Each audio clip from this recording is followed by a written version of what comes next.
আসসালামু আলাইকুম প্রিয় কৃষক ভাইরা।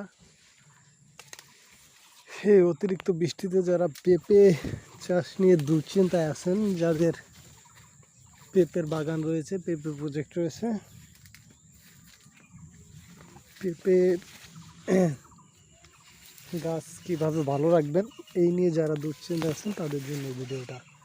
আসলে মূলত প্রাকৃতিক দুর্যোগ কারো হাতে না, এটা সম্পূর্ণ আল্লাহ তাআলার হাতে। তবে প্রাকৃতিক দুর্যোগেরও কিছু ব্যবস্থা আছে যেটা আপনি নিজ থেকেই নিতে পারেন। তার কারণ আমাদের দেশে এই বছরে যে অসময়ে যে অতিরিক্ত বৃষ্টি হচ্ছে, এই বৃষ্টির কারণে আপনার পেঁপে গাছের ক্ষতি হতে পারে। বাট সেই জন্য আগেভাগে আপনাকে ব্যবস্থা গ্রহণ করতে হবে।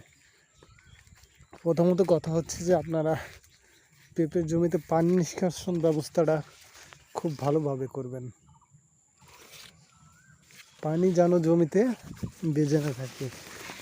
দ্বিতীয়ত আপনার গাছে যখন সময় পান, অর্থাৎ বৃষ্টি থেমে যায় বা বৃষ্টি একদিন না হয় বা রোদ হয়, তখন আপনারা গাছে ম্যানকোজেব কার্বনডাজিম যে ছত্রাকনাশক আছে এগুলা স্প্রে করবেন।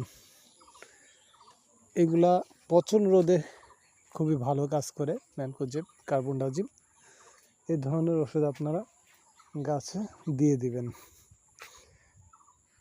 যদি দেখেন যে 3-4 ঘন্টা 5 ঘন্টা আবহাওয়া শুকনা আছে, তো সেক্ষেত্রে আপনারা এই ধরনের ওষুধ দিয়ে দিবেন। দেখেন আমার গাছগুলো কিন্তু সবই হেলদি, খুব ভালো রয়েছে, প্রতিটা গাছের ফলন আছে। তবে কিছু গাছ আছে ওয়াইলিঙ্গ, এই দেখেন পুরুষ গাছ তেমন একটা নাই, 2-1টা আছে। আর এই যে ছোট বড় সব গাছেই আপনার পেঁপে ঝুলতেছে।